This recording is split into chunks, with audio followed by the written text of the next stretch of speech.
Yeah, All y'all be talking about. You say what? All y'all be talking about. Oh, you, No, we don't now. We don't. We quiet up there. We be trying to get the word. Amen. But now, he had a lot of questions that go in. Hope they talk me to this. All right, we got a lot to cover, so bear with me. Starts off with How you doing? with 2 Kings chapter 8. 2 Kings chapter 8. I'm sorry, yeah, I should come out that first. 2 Kings chapter 8. Praise the Lord, I got celebrities here.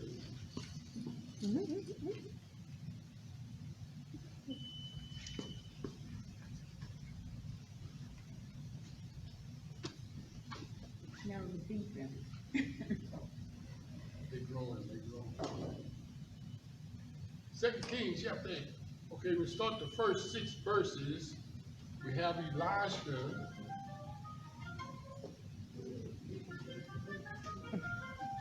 Why you calling off like that, man? Man, you didn't think you could turn your phone on. Especially since you missed last week. And the NIV.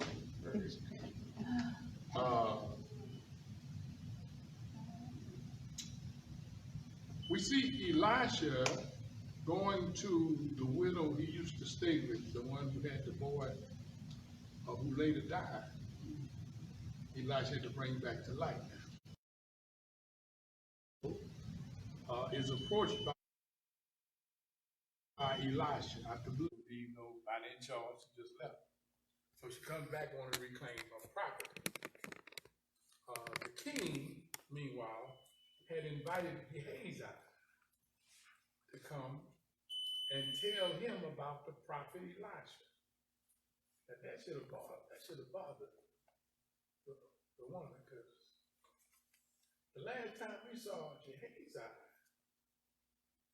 he was struck with leprosy. After Naaman had been healed, you remember he went and followed Naaman and lied, got the money, and Elisha gave him leprosy. He said, children will have leprosy for the balance of the days. So how we see him now? Talking to the king. Y'all need to explain that to me. Possible explanation. Kings is not necessarily in chronological order, so that one explanation could be this really transpired prior to the healing of Naaman. So everything could have happened before Naaman was healed, and so Ahaziah was still in good shape with Elisha. Another explanation could be that the leprosy he had may not have been all that contagious. You remember what Elisha struck him with was the same leprosy that Naaman had. Well, you remember Naaman was living with folks up in Syria. Had a family, lived around people, commanding an army. So maybe his leprosy was leprosy, but it wasn't as contagious as some leprosy. One commentator went out on a third possibility. He could have been one of those lepers we read about last week that went into the camp of the Syrians and spoiled the camp altogether, so that him and the king now are in pretty good shape. And he's trying to talk with the king. You pick whichever one you want. I'm not going to argue one with the other, but I kind of fall with the idea that it probably was chronologically just a little out of sorts. He is talking to the king about Elisha. He's giving the king an account of Elisha's pedigree, biography, legacy. It make sense if you're gonna start to brag on Elisha. You couldn't brag on his ministry without mentioning the boy he brought back to life. Barren woman, couldn't have a child. He prays for her, she gets a child. And after getting the child dies. And then he brings the child back to life. He's in the process of telling that story when the woman shows up to reclaim her property. And he said, oh, there she is right there. The very lady, the Shunammite that I was talking about. There she is right here. And she attested to the fact that she was in fact one and the same person. Well, when she got there, of course, she wants to reclaim her land. I don't know if she'd had a big problem anyway, but she sure wasn't gonna have a problem when he found out she was hooked up with Elisha. So that not only was he willing to give her her land back, but he was going to give her all of the crops that were raised during the 7 years of her absence. So that she didn't lose anything. In fact, she's probably better off. Because now she got all this stuff stored up. If it's not crops stored up, she has the funds that they accumulated from selling the crops. So homegirl's in pretty good shape. Y'all follow? Anybody got any questions so far about that? Yes, ma'am. What happened to her husband? So what? What happened to her husband? Why is her husband? She said, what happened to her husband? They don't say that. You know what y'all kill me in first? When Elisha shows up at the house, he talks to the lady. No mention is made of her husband. The last we heard of the husband is when he was talking to her out there in that field. Okay? The boy, died. Elisha come and raised the boy. I ain't heard nothing from the husband since. See, so again, it's conjecture. It would be good sense to assume homeboy dead. They didn't too much. I don't think she divorced. I don't think he divorced her. I think he just dead. Y'all hard on the man. Working out that field from king to king, sun up to sundown. Poor man died. I don't have a clue. Your guess good as mine. That's a good question. Anybody else?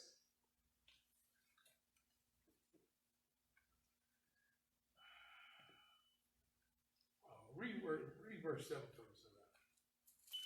Is that Ben-Hadad? Jehoram? Ben-Hadad. 7.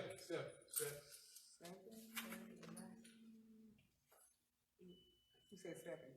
Verse 7. Is that right? Elijah went to Damascus, and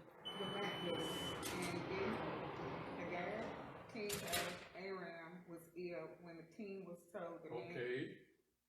When verse 7 starts, Elisha goes to Damascus, and King Ben-Hadad is ill. He gets word that Elisha is in town. That's a sermon right there. How's Elisha going walking around this enemy territory, around all these Syrians, and he's from another country? Well, that's the same Syria that heard that Elisha was telling them what they were doing in their bedchamber. That's the same Elisha they sent soldiers to kill him. And he ended up striking them blind. They captured him, he brought him to Samaria, fed him, and then let him go. I suspect they ain't too much going to mess with Elisha. They kind of scared him. Not to mention they know he healed Naaman and such. Anyway, Elisha hears about the man's illness. When the man heard Elisha was in town, let me get it straight. He sends Hazael, who's probably one of his servants, his commanders, one might say maybe even the chief of the army. But anyway, he's one of his servants. He sends him to Elisha with a whole bunch of stuff. He summarized 40 Campbell's food, which one commentator don't necessarily have to be 40. That's just to surmise the whole. It was a whole lot of stuff. He was a king. Sent him a whole lot of fine stuff to kind of wet the palm because he wants Elisha to heal him. The question is, am I going to recover from this disease? Okay? Now, somebody ought to have a question. Well, let me maybe the question come with the question. Hazael is the same guy in 1 Kings 19 that when, you remember when Elijah was hiding in that cave? And God, he ready to die because Jezebel going to kick him. He trying to come out of the cave. Remember when God said, I got work for you to do? What did God tell him to do? He said, I want you to go and anoint Jehu, Hazael, king of Syria, and Elisha take your place. Y'all looking at me like I'm making that up. Y'all remember that? All right. So then, we can turn that if y'all want to. So then, the Hazael he's talking about in 19 is the Hazael we see tonight. In fact, he is the same Hazael, but now it's coming to fruition. Yes, sir. Can I help you? Oh, what is it right here? This is a Bible study. You're welcome to come and join. Oh, sure. Come in and have a seat. Thank you. Thank you. We're studying 2 Kings chapter 8.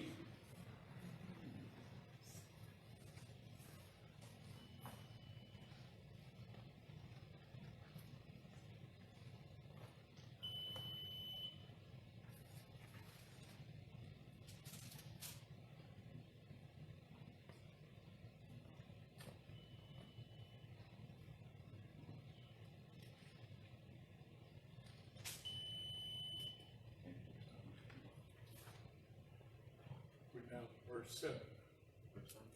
Yeah. So that Hazael is not king yet. He's the servant to Ben-Hadad. Remember, Ben-Hadad is the one who sent him to Elisha. The question is, he says, is my master going to recover from the disease or not? Now the answer should confuse you. The answer appears to be a contradiction. Y'all read that for me. Y'all got it? He told him, eat. Yeah, don't read verse 8. And the king said unto Hazael, take a present in thy hand and go, meet the man of God and inquire of the Lord by him, saying, shall I recover this disease? Now, So Hazael went to meet him and took a present with him, even of every good thing of Damascus, 40 camels burdened, and came and stood before him and said, thy son Ben-Hadad, king of Syria, has sent me to thee, saying, shall I recover this disease? now, see, And Elisha said unto him, go, say unto him, thou mayest certainly recover. Howbeit the Lord hath showed me that he shall surely die. hello. Y'all didn't get that. I had to point out, nobody saying nothing. I just said it confusing to me. He said he's going to recover. He's gonna be healed, but he's still gonna die. But he going to die. Verse 9, in verse 9. Oh, verse 9. Yeah, it just saying you ain't gonna die from that disease, but you gonna die from something. Yeah, verse 10.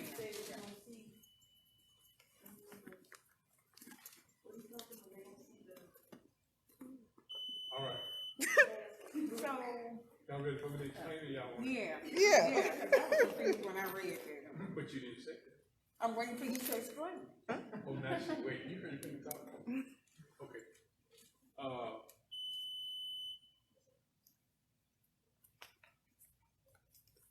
What he says is, he's definitely going to recover from the disease.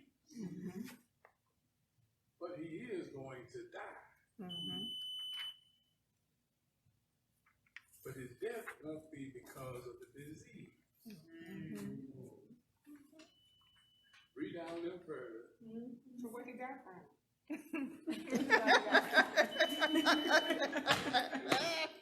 He said, he accused Hazael of being a wicked king. Ain't that in your Bible? You know, here talking about all the evil that Hazael is going to accomplish. What verse? Yeah, in fact, he asked the question in King James, am I a dog that I would treat people like this? Read that for me. Start at verse 11. Well, 12. Start at 12. Let's see what it says. What's the matter, sir? Hazael asked him. Elijah replied, I know the terrible things that you will do to the people of Israel. You will burn their forts, kill their young men, dash their babies against the rocks, and rip open the bellies of the pregnant women. Read on. And 13 says, am I a dog? Hazael asked him. I would never do that sort of thing. But Elijah replied, the Lord has shown me that you're going to be the king of Syria. Okay. Now, notice, before he tells him he's the king of Syria, he tells him about the terrible things he's going to commit. Okay? Now, I really believe Hazael has no consciousness, idea that he's going to commit that stuff. See, one thing I come to grips with, all of us have the potential of doing evil stuff. Yeah. Some evil stuff that we are not even mindful of. That's why you have to be careful judging other folk. Because you never know what life might present you with choices that causes you to have to make the wrong one. Y'all feel? How many of y'all honest people in here? I try to be. I want to show a hand. I don't. We try to be. I try to be. I'm not perfect, but When you come my money, you better lie. I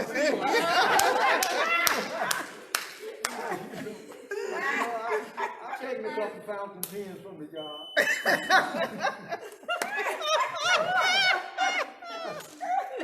Well, then you're honest. She told the truth.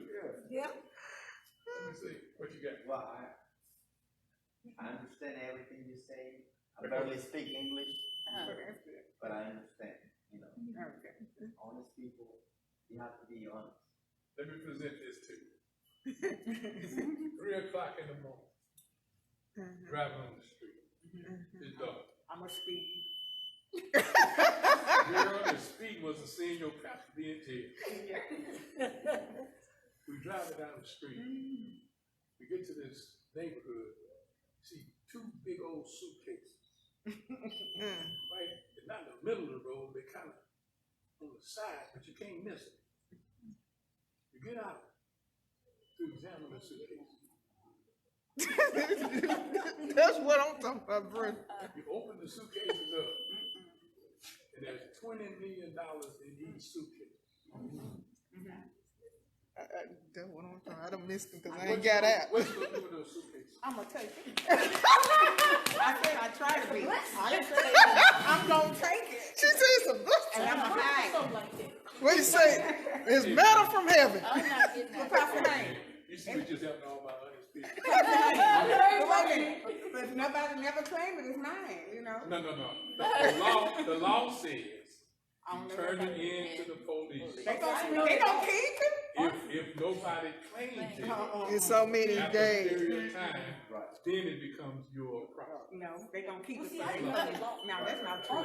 Now, see, ignorance of the law is those don't you still go to jail. My crew this morning say, the police might steal this. Right?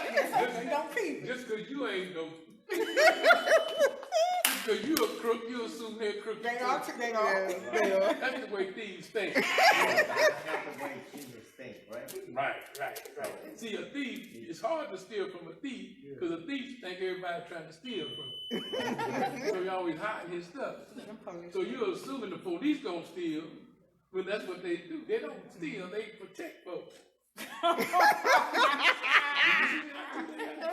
going to say it's drug money. Yeah. That's the way they can keep They it. can say what it is. If you found it and you turned it in, if it's drug money, the drug drug dealer got to claim it. Now, if the fool claim it, he going to jail. Right. See, if he don't claim it, that's your money. Money, right. Okay. But you got it the honest way. They gonna find a way to keep it. Just be real. Now I'm gonna tell y'all, if y'all say y'all gonna take this from me, I'm gonna say, okay, you're not a thief, but you are a liar. I'm keeping it. I ain't gonna tell that. Okay. The point I'm trying to make, we all have the potential for messing up. I think Hazael is not aware of his potential at the time, but everything that Elisha predicted he would do, he eventually does. Now that's our husband. We still got a question I haven't answered yet. When Hazael goes back, the Bible says the king dies the next day. See, but he's already healed of his disease that day. But the next day, the king dies of a cloth over his face. Your Bible don't say nothing like that? What's your Bible say? Yeah. But the next day, he took a thick cloth, soaked it in water, and spread it over the king's face, so that he died. Okay. Now that NIV kind of implies. He killed him. He killed him. Yeah. Wait. That's what it said. Now somebody tried to get me today. Okay. It doesn't really say he killed him. It said he took a wet cloth and put it over his face. Now, Sheila, the nurses, they trying to, but he could have had a fever. And he took a wet cloth and put it over his head to try to reduce his fever. He ain't suffocated The that. only problem is, I haven't seen too many wet towels kill nobody. Oh my goodness. He suffocated. See, if you take a wet towel and put it over you ain't gonna suffocate from that. Now, if you're doing some, what they call that, Waterboarding. if they do that, if you're pouring water over it, yeah. But you take a wet towel, you can soak it wet as you want. You can blow your nose, blow the water seep in there, you can blow that out and lay there. You're not gonna drown from a wet towel. Now, one commentator tried to say, well, it could have been a wet towel that was weaved with this old material and it was so thick, it could suffocate you. I just have a problem with that. I think between what Elisha was saying Hazael would do and what, like what this Bible said in the NIV, is that Hazael wanted to be king. And when he got back, he knows the boy gonna recover. He takes that towel, he puts it over his face, but he smothered it. Now, one commentator said he could have been bathing and fell in. I just think he got killed. He was assassinated. Now, if Hazael didn't assassinate, somebody did. But I think Hazael was the one who did it. But my point is that the statement Elisha made is accurate. Elisha says he would recover from the disease, but he would surely die. Y'all feel? What you got? So Elijah knew that he was gonna kill him? Elisha Elisha. knew that he was going to die. Oh, well. Back up. Let's read again what Elisha said. Should be around verse 11, 12. What verse is it? What verse you just read, James? I just read verse 15. Okay, what 14 say? Then Hazael left Elijah and Okay, returned. back up. Let's go back to 10. 10.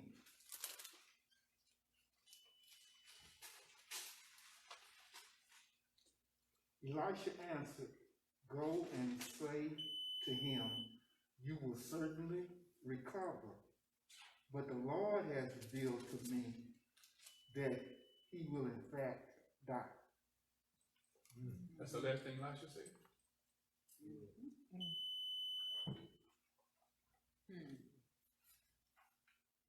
That's not the last thing he said. I mean, read the next one. Keep reading till I tell you.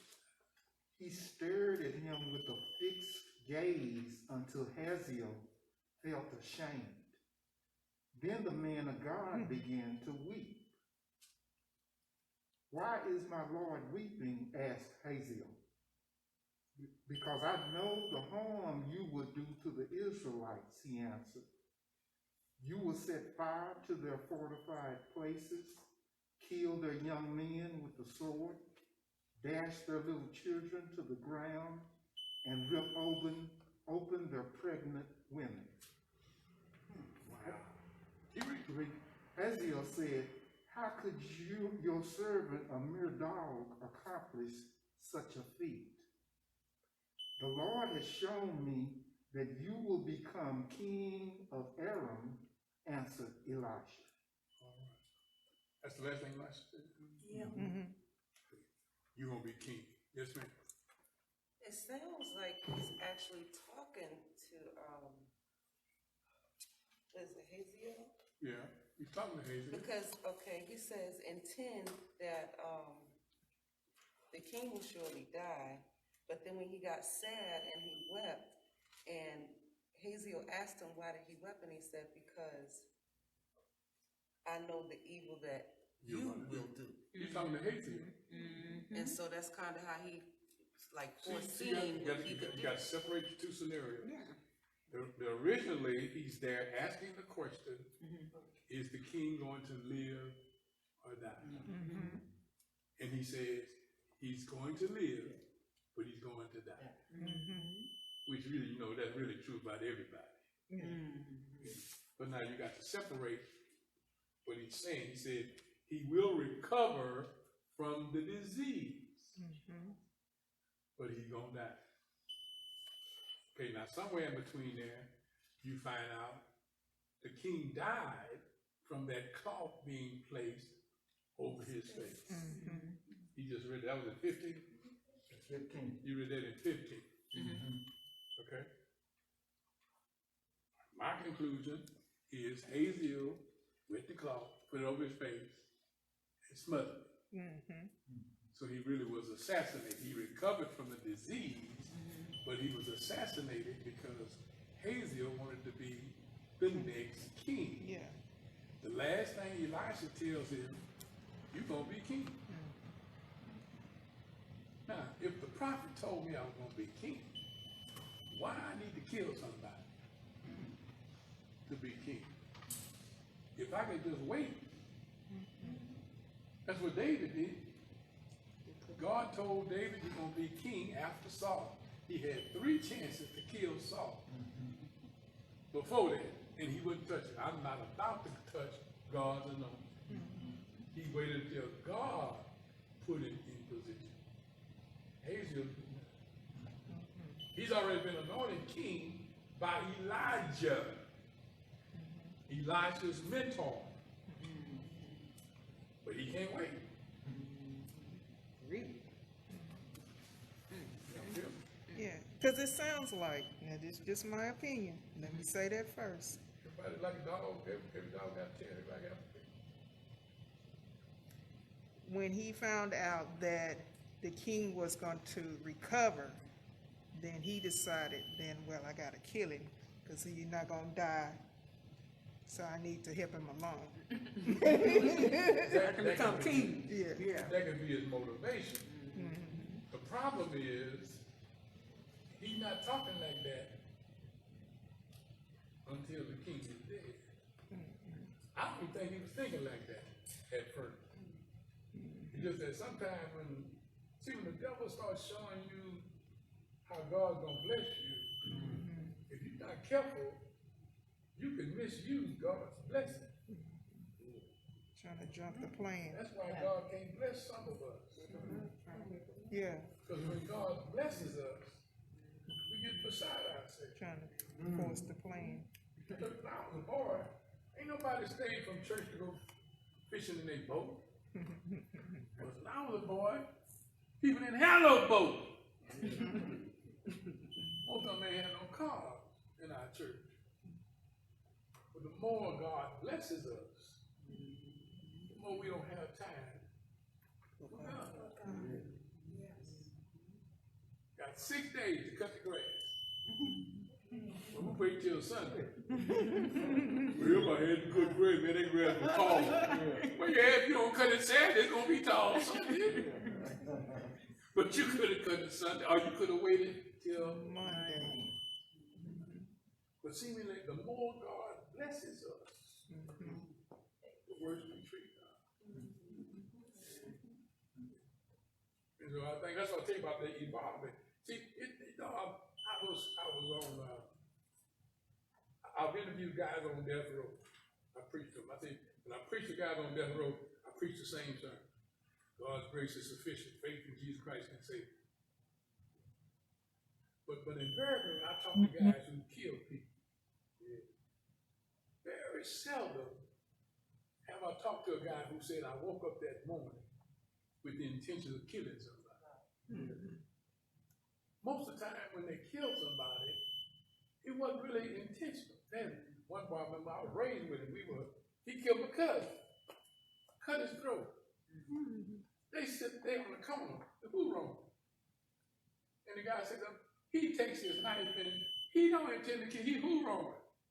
He just gonna call himself, take the knife and just go by his, make an emotion. But instead of making an emotion going by his neck, he actually cut the blade in his throat, killed him dead. But I saw him on death. He said, well, I didn't mean to do that, man. That wasn't my intention. I used to ride the bus with him every day. He was a class, 1 or 2 classes ahead of me. Is that right there, Hopper? I know it. What school is it? But that wasn't his intention. Another boy, him and his guy were best friends. But you always got one guy who thinks he's bigger and better than others. He had this bad habit. Every now and then he gonna slap the boy in the face. But one night there at the club, he wants to show off, so he said, man, I don't feel like that tonight. Don't mess with me. And he said, man, and he slaps him again. Well, next thing you know, homeboy pull out a gun, shot him dead. His best friend. He didn't want to shoot him dead. But in the emotions of the time, the situation, his feelings got the best of him. Did something he really didn't want to do. He had the funeral crying. But he didn't want to kill him. What are you saying? I'm saying a lot of people have the potential for evil in this room. And we have to guard ourselves that we don't realize that potential. That's why you got to stay prayed up. That's why you got to watch yourself. You got to stay out of certain situations. Some things I know not to do. You're a married man and you know you're not that strong. And they got all these foxes trying to get a hold of you. Well, you ain't got no business going where the foxes are. So what? No, don't talk to us. Talk to us. I told Kim, there ain't no foxes, them dogs big. You know what I'm talking about? But see, the whole point is that you don't put yourself in that situation. If you know you got a weakness, you avoid that.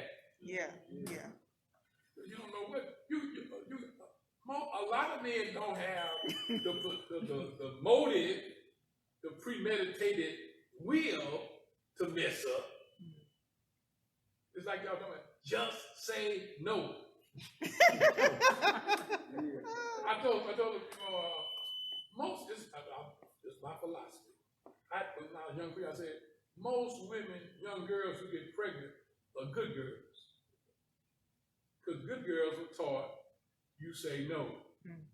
Don't mess with me. The bad girls, they take the pills. In their purse. They ready. Come on, they ain't gonna get pregnant, but they ready to jump at it. The good girl thinks she's strong enough to just say no. That's why you gotta be careful. I raise my girls good, but they led a sheltered life. They become a prime target from some little smooth talking dude whispering in their ear. Because you find out in the right situation, the right scenario, you aren't as strong as you think you might be. Got that right. So that when I know that, I don't put myself in that situation. Yeah. I'm 71. I used to get mad from spending money on tickets. See, got mad at the police. Why they messing with me? I think maybe once or twice I got a ticket. I was accused of one. The always gave me a warning I didn't speak. One time they gave me a ticket I wouldn't speak. But I said all the times I was speaking, they didn't catch me. I'm still ahead. This is my point. When I evaluated, I'm mad at police for all these tickets. I'd rather pay money to rent. I like rent an apartment. That's like throwing money. But when you got a ticket, man, that's putting money in the garbage.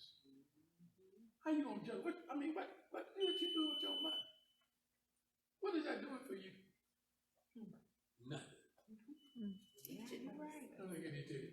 And then I had to come to grips with, but you know why most of the time I got a ticket?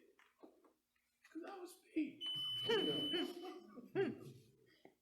Seemed like to me, if you want to stop getting tickets for speeding, Stop speeding. stop speeding. I think I saw these in there. If you stop speeding, you won't get a ticket most of the time. Ticket for causing. Now let me tell you something. See, the problem is not the speed. The problem is this 5-mile cushion. Y'all Yeah. That's it.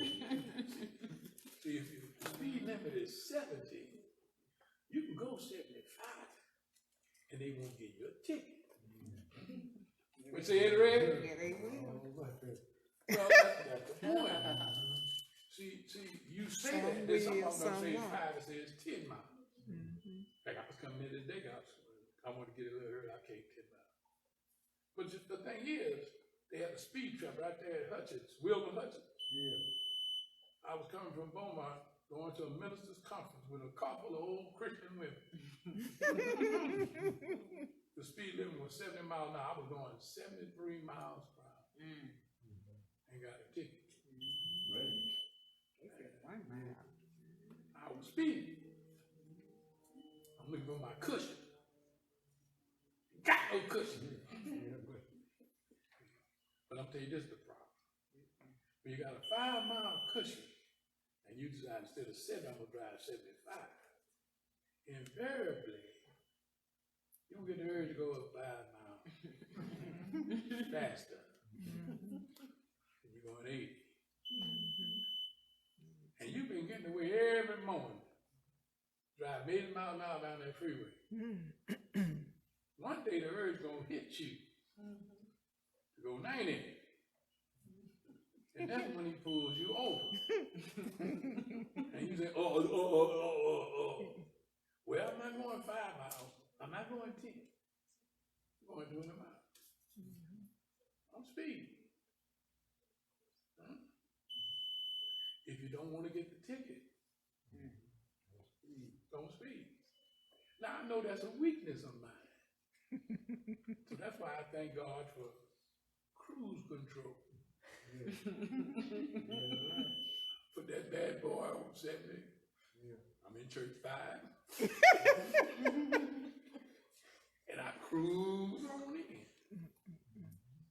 You know what I'm saying? Yes, sir. When you know yourself, you don't put yourself in situations that test you. When you know yourself, you don't make yourself hungry. Like when these women on diets and men on diets, they say, I don't want to eat no sweets. They say, Rev, I don't even let them come in the house. Because if I buy them, I'm going to eat them.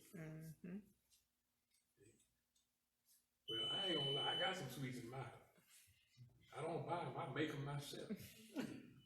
Put them in the freezer. I I'm 71 years old. I ain't punishing me. No, I ain't killed nobody. So. only punishment, I'm gonna be fat, it'll really gonna be skinny. So be it. He got more women than I got. I don't need none over.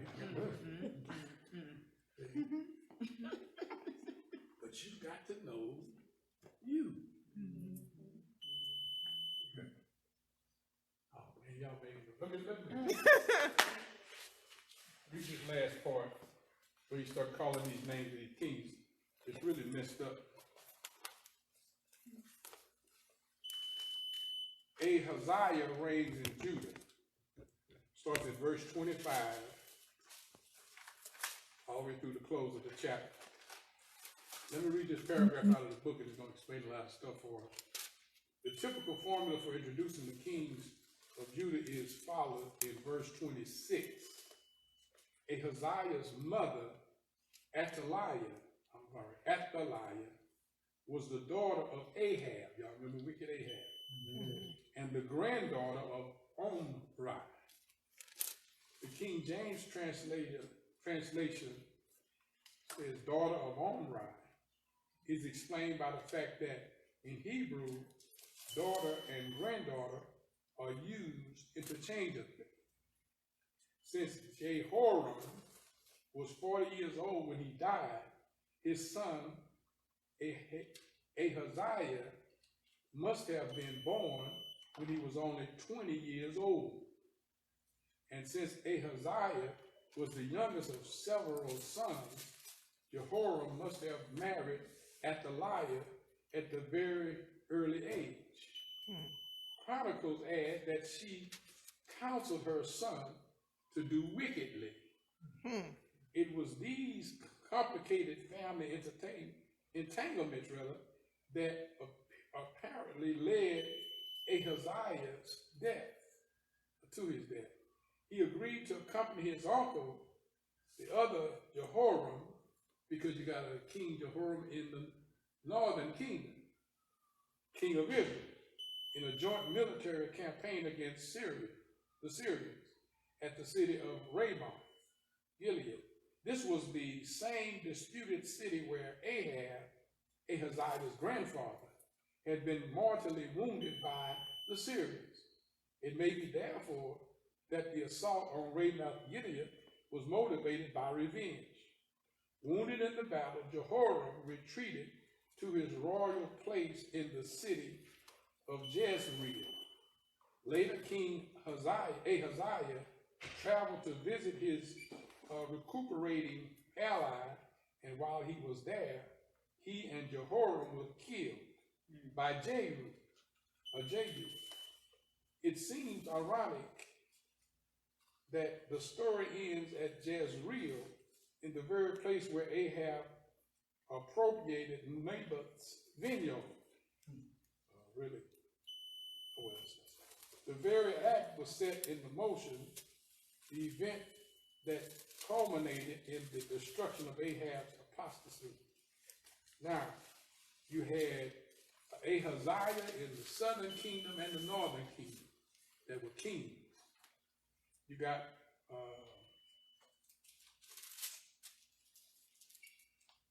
Jehoram. They had two kings, northern kingdom, southern kingdom. Jehoram were kings. In fact, at one time, the northern kingdom and the southern kingdom had two kings with the same name, reigning simultaneously. To say it's confusing is at the very least. But that's basically what he covers in that last section.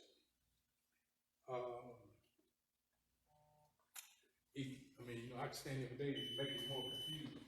If you ever want to try to get it straight, you can go on the internet, Google the kings of the northern kingdom, kings of the southern kingdom of Israel. And then they'll give you a table of both of them.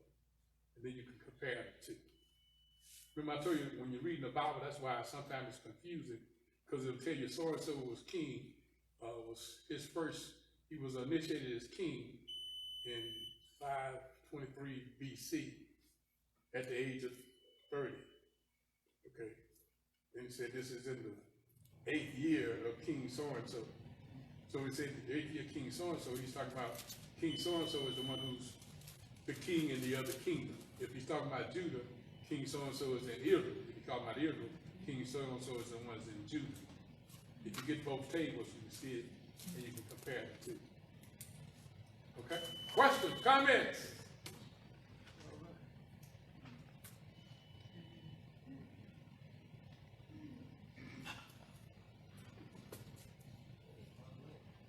No questions? Secret board?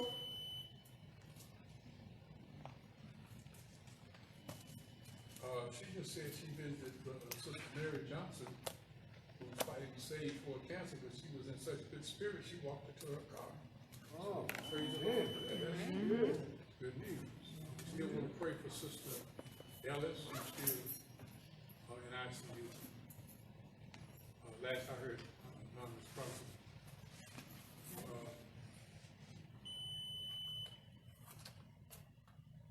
You got to look, or you know something I don't know? No, I'm just saying, when you said what you said, I said, Yeah, you have been here.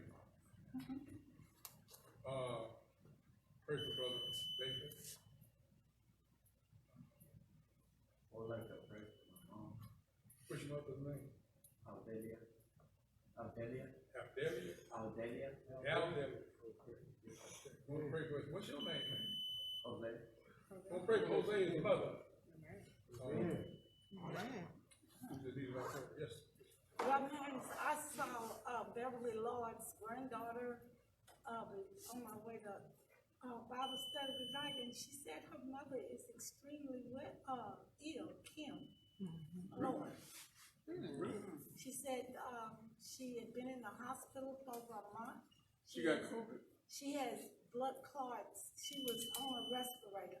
She didn't say COVID, she just said blood clots was in Well, her that could have been heart. a complication from COVID. I'll try to find out what's the lady's alcohol level. The alcohol, but who got that? Alcohol, find out what's up. Anybody else?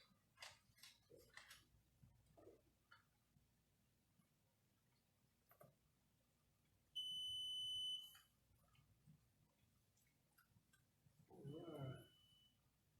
Clint, who was praying? How many women you had praying with you? 3. 3? Is it you, Sister Hunt, Sister Spark? Yes.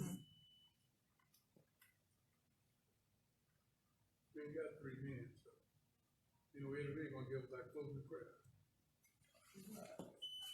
So glad to have you tonight, man. I don't care. I want to hear Sister Stark say about you, man. Let's stand for our closing prayer.